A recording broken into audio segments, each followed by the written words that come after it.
டேஸ்டியான சின்ன நெல்லிக்காய் ஊறுகாய் எப்படி செய்யலான்னு இந்த வீடியோவில் பார்த்துடலாங்க. தயிர் சாத்துக்கு வச்சு சாப்பிட அட்டகாசமான டேஸ்ட்டாக இருக்குங்க. சின்ன நெல்லிக்காய் பறித்து நல்லா வாஷ் பண்ணி எடுத்து வச்சுக்கோங்க. அதுக்கப்புறம் ஒரு வடைச்சட்டியில் 1.5 டேபிள் ஸ்பூன் கடுகு, 1/2 டேபிள் ஸ்பூன் வெந்தயம், கொஞ்சம் வரமிளகா போட்டு சிம்லேயே வச்சு ட்ரை ரோஸ்ட் பண்ணி எடுத்துக்கோங்க. அதுக்கப்புறம் நம்ம வாஷ் பண்ணி வச்ச சின்ன நெல்லிக்காயை எடுத்து ஒரு இட்லி பானையில் வச்சு 5 to 6 மினிட்ஸ் வரைக்கும் குக் பண்ணி எடுத்துக்கலாங்க.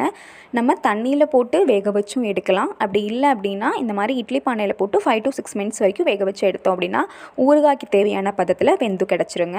அதுக்கப்புறம் நம்ம ட்ரை ரோஸ்ட் பண்ணி வச்ச பொடியை கொஞ்சம் 1-2 பொடிச்சு எடுத்துக்கலாங்க. இந்த அளவுக்கு பொடிச்சு எடுத்திங்கன்னா போதுங்க.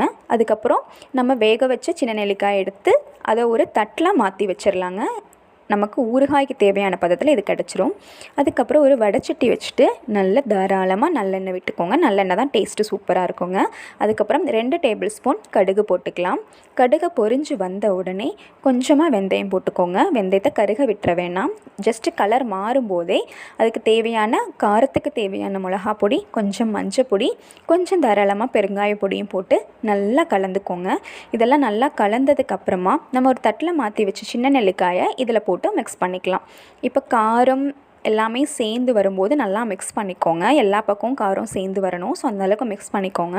மிக்ஸ் பண்ணதுக்கப்புறமா இதுக்கு தேவையான அளவு பொடியுப்பு ஆட் பண்ணிக்கலாம். பொடியுப்பும் போட்டு நல்லா மிக்ஸ் பண்ணிக்கோங்க. எல்லா பக்கமும் கலந்ததுக்கு அப்புறமா நம்ம பொடி பொடிச்சு வச்சுருக்கோம் இல்லைங்களா, அதை போட்டுட்டு நல்லா அதையும் கலந்து விட்டுக்கலாம். எல்லா பக்கமும் ஆகிற மாதிரி, எல்லா பக்கமும் சேர்கிற மாதிரி நல்லா கலந்து விட்டுக்கலாம். ஒருவேளை உங்களுக்கு இன்னும் எண்ணெய் தேவைப்பட்டால் இன்னும் கொஞ்சம் எண்ணெய் விட்டு மிக்ஸ் பண்ணிக்கோங்க. இல்லாட்டி இதோடையே இறக்கி வச்சிடலாங்க. ஜஸ்ட்டு சூடான உடனே அடுப்பை ஆஃப் பண்ணி எடுத்து வச்சுக்கோங்க. தயிர் சாதத்துக்கு ஒரு அட்டகாசமான காம்பினேஷனுங்க. டேஸ்ட்டு அசத்தலாக இருக்கும்.